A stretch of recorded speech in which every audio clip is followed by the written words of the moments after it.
Here is my review of the second episode of APB. This episode was not as good as the first episode, which is understandable as the first episode was expected to make a good first impression. However, I didn't find it horrible and thought this episode was decent. In this episode, I had a clearer idea of what type of person Gideon is. Although I had some idea watching the first episode, it became much clearer in this episode. In the first episode, my impression of Gideon was that he was a smart-ass rich businessman who suffered grief after his friend's death and was solely motivated by a sense of justice. In this episode, with the issue of his friend's death in the past behind him, we get to see more of his personality.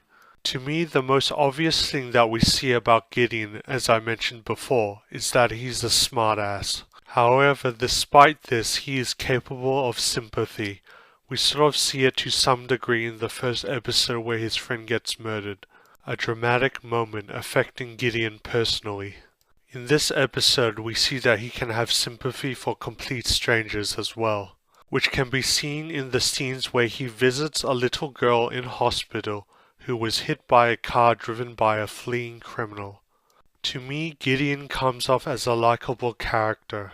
He has a good sense of humor and makes wisecracks every now and then, but doesn't come off as selfish or arrogant.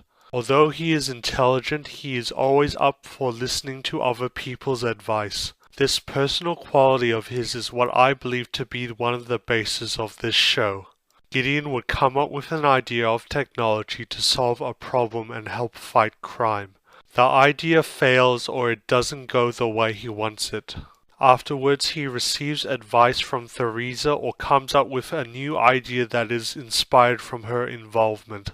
In this episode's case, it's her son.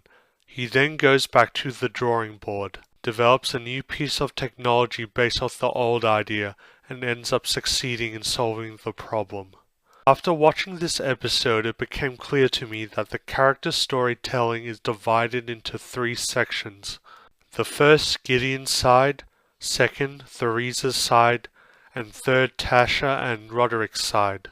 I found there was plenty of character storytelling for Gideon and Theresa in this episode, but very little for Tasha and Roderick, which is understandable as Gideon and Theresa appear to be the main characters.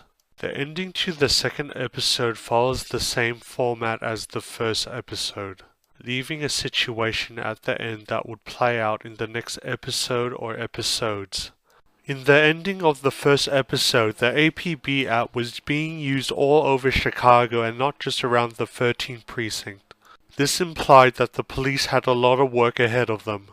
In this second episode ending, Scott tells his ex-wife, Theresa, that he is leading a newly made task force to investigate Gideon's involvement with the police, implying that Gideon will be under investigation in the future. I know this is really odd to mention considering that I watched the first episode as well, but I found the music that plays when the credits roll to be great.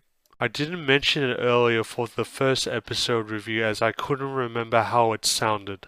After hearing it for the second time, I thought the song played was a nice mixture between drama music and electronic music, a reflection of the concept of the show, which is a crime drama mixed with science fiction. I didn't really find this episode to be fantastic. I was content with how it unfolded, but I didn't think it blew me away like the first episode. One of the main things that stood out for me was that they gave more room for the characters to shine in this episode. I'm not sure how future episodes will turn out. However, right now I am content in continuing to watch this show.